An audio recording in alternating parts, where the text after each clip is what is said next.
It's the Line Makers on Sporting News.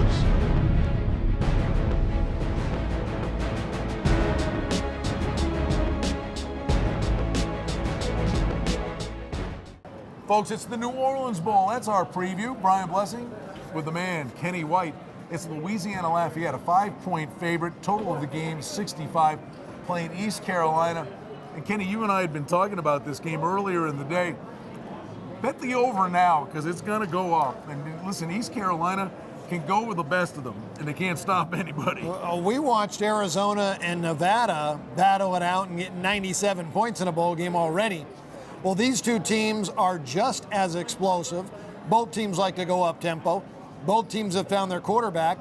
The big thing about it, you cannot use their average points scored because both teams were using a different quarterback at the beginning of the season. And maybe just to enhance the point, if you haven't seen East Carolina, the Pirates are one of the most entertaining teams you'll ever see, up and down the field, as Kenny said.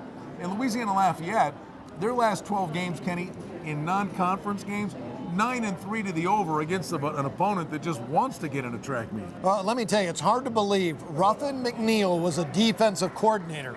But he was a defensive coordinator at Texas Tech. I was going to say. And he saw that Texas Tech Red Raider offense and how well it worked. When he got his first head coaching job here at East Carolina, he said, I'm going to bring in this high, potent, up-tempo offense. Dominic Davis ran it to perfection the last couple of years. Well, Rio Johnson took the job this year. At the beginning, did not move the club very well, but they found their quarterback in Terrence Broadway. Shane Carden. Yeah. And Carden has really done a great job with that Texas Tech offense at East Carolina. They are averaging 42 points over their last 5 games. East Carolina, though, here's the one rub for them. They didn't record a win this entire season against a bowl-bound opponent, so they're going to be fun. Backing them on the side, that's a big leap of faith. No doubt, but you know what? They're getting better day in and day out. They went 4-1 straight up their last 5 games, but just 2-3 ATS because they did play some weak opponents. But I'm telling you, the offense starting to click. The defense, though, is their weakness. 35 points a game they've allowed over the last 5. All right, you said him before because you couldn't wait to get to him. Terrence Broadway's a dual threat. I couldn't wait to get to him is right. He was at Houston, a transfer to Louisiana-Lafayette.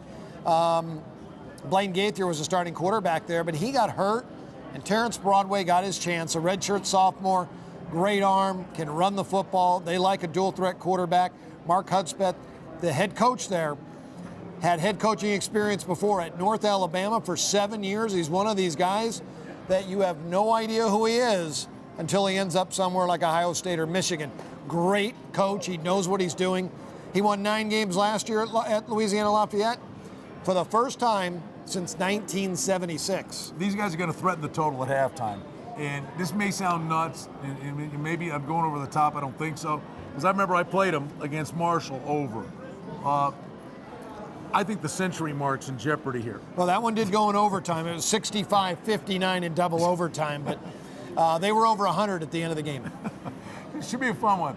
East Carolina, Louisiana-Lafayette. In the New Orleans Bowl. Oh, hey, I didn't ask you. Marty's going to kill us, our producer. But who's Marty? Oh, he's the man, Marty Corman. But Louisiana-Lafayette, how much was that factored into this number, the fact that they're playing in Louisiana? Well, last year they were in this same bowl game, Brian, and they brought a raucous crowd, and that's the biggest reason they're back. The New Orleans Bowl wanted Louisiana-Lafayette because of how many people they brought. It's definitely worth 2, maybe 3 points home advantage for the Raging Cajuns. Good information, as always, from Kenny White. I'm Brian Blessing. Good information throughout the site.